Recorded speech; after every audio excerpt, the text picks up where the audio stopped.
So, when what should have easily been over an $800 paycheck was only $600, I had some questions. I called Peter and asked him what was going on, why I only got paid $600, and he says, well, that's what we agreed on, a $100 a day. I look at him blankly and ask if he forgot about last week, and he asked what about it.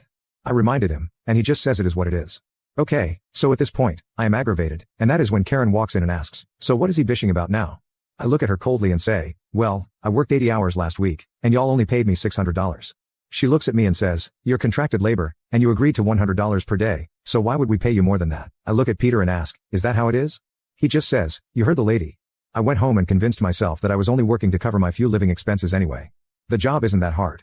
The only other things in this small town would have been assembling sheds or slinging chickens at a chicken plant. The next week, one of the guys I work with is getting yelled at in front of customers by Karen about what she claims is an OSHA violation. She claims that as part owner of the company, it is her responsibility to ensure that all OSHA regulations are met. His apparent violation was wearing tinted safety glasses. Now, this is BS because the bays faced east-west, and with how the cars pulled in, top workers got the sun during the day, and the pit worker got it in the evening. I shake my head as I am walking in, and like a T-Rex in a dinosaur movie, it attracted Karen's attention.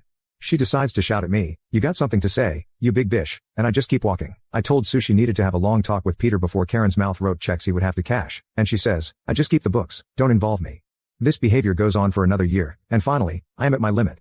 On the day I started my malicious compliance, I was in a very bad mood.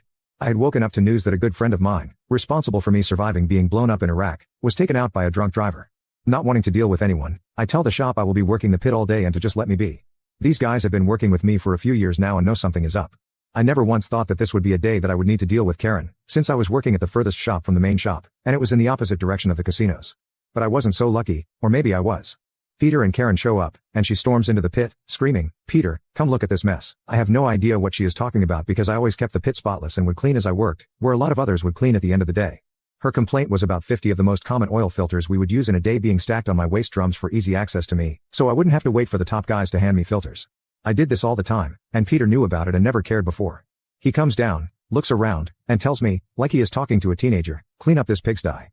I shake my head and say, today's not the day, Peter, move on and take her with you.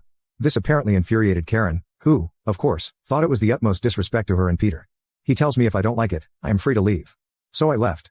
Now, don't freak out, this story isn't over yet, that is just the first flap of the butterfly's wings that started a massive shitstorm. The next day, Peter calls me and asks me to swing by the main store on my way home. I think he is going to apologize about the day before, figuring one of the other guys might have told him why I was so on edge. No, that was not what this was about. Peter was calling me in to inform me that for the next 6 months, I would be on probation for my actions. During these 6 months, I would only be paid $50 a day, and I wouldn't receive the normal $20 a day I received for driving to the other shops. I ask if he is serious about this and if he has seriously considered what he was doing.